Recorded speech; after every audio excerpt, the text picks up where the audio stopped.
Et bien salut à tous, aujourd'hui nouvelle vidéo et aujourd'hui on va revenir comme sur la dernière vidéo sur le Festival de Cannes 2024, sauf que cette fois-ci on va parler de choses qui arrivent vraiment, voilà, vu que la liste a été dévoilée, la liste que ce soit de la compétition officielle, que ce soit la sélection acide, les films hors compétition, etc. Je crois qu'il va encore y avoir il peut encore y avoir des rajouts dans ces sélections-là. Mais on a déjà quelque chose qui se tient bien, et voilà, moi il y a vraiment des films que j'attends énormément.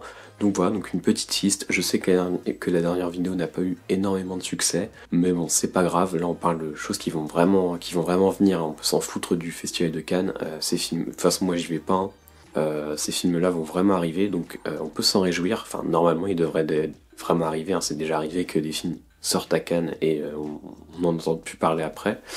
On pense à un réal français qu'on connaît bien, hein. Et voilà, du coup je vais commencer directement à la 10e place pour ce top 10 film Attente Cannes 2024 avec le film C'est pas moi, donc le tout nouveau film de Léos Carax, voilà, qui avait réalisé notamment Annette.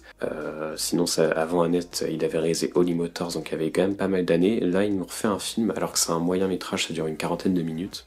Et c'est une espèce d'auto-portrait apparemment, donc personnellement ça m'attire plutôt bien, j'aime plutôt bien le réalisateur. Donc voilà, je le mets à 10e place, j'hésitais avec d'autres films honnêtement, mais voilà, c'est vraiment un film qui m'intéresse. Ensuite à la 9e place, alors on a un film d'un réalisateur dont je n'ai encore rien vu, mais qui m'intrigue énormément, il y a la bande-annonce qui est sortie.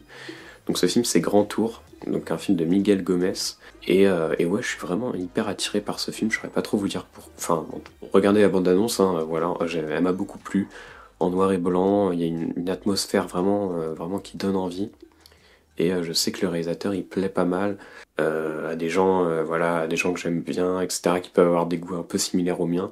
Bon après ça, c'est toujours un peu discutable, mais du coup ce film-là, vraiment j'ai envie de voir ce que ça donne.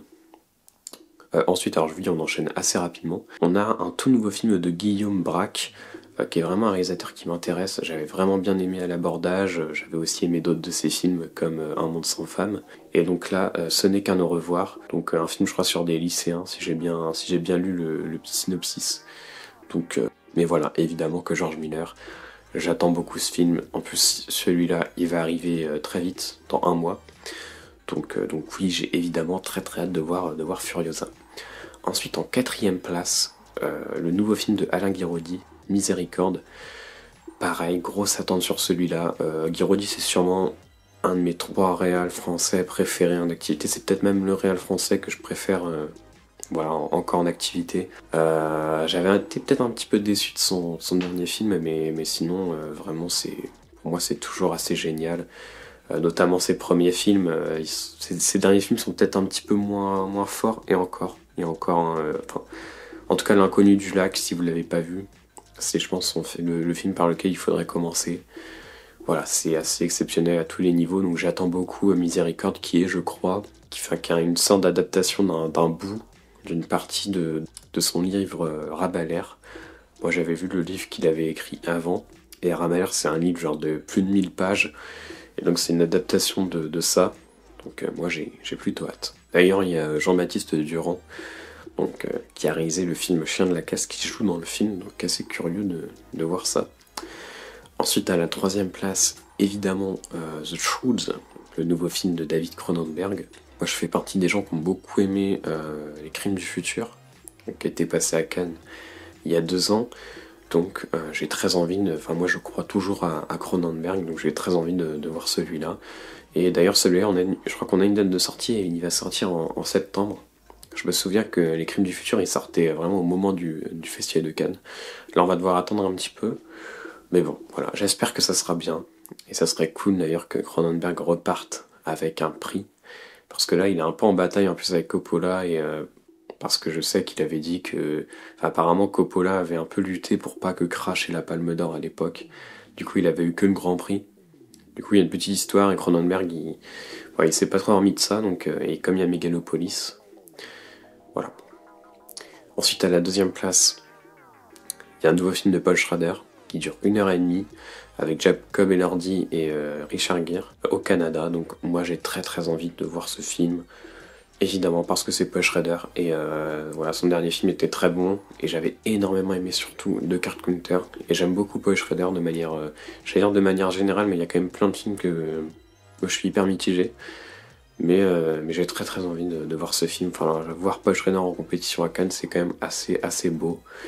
Donc ouais, en deuxième place, j'ai très très hâte de voir ce film. Et évidemment, j'en ai parlé il y a une minute, le nouveau film de Coppola en première place, Megalopolis. Ouais, c'est le film que j'attends le plus voilà, pour Cannes.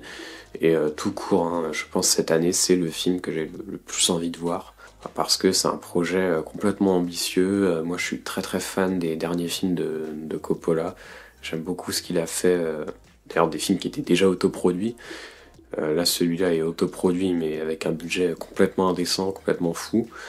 Donc je sais qu'on en parle comme ça, comme un projet assez fou. Enfin, généralement, les retours qu'on entend, c'est surtout ça, quoi. C'est fou que ça puisse exister, etc. Donc pour ça, c'est un peu hypant. Mais aussi en ayant conscience. Enfin, moi, je pense que au-delà de ça, ça reste un auteur assez intelligent, etc. Et il nous l'a, pour moi, il l'a prouvé tout au long de sa carrière. Donc évidemment, j'ai confiance et je pense que ça va être. Enfin, j'espère que ça va pas être juste un truc, comment dire, démesuré, etc. Mais sans qu'on puisse rien dire d'autre. Voilà, je ne pense pas. Donc voilà. Voilà pour les 10 films. Alors il y aurait plein d'autres films, peut-être que j'en afficherai quelques-uns à droite ici, voilà, qui me rendent assez curieux quand même. Il y a plein de trucs hyper intéressants. Là je me suis limité à 10 films. N'hésitez pas à me dire si vous aussi vous avez des attentes concernant ce festival. Et puis voilà. Voilà, moi je vous dis salut, j'espère que vous avez aimé cette petite vidéo.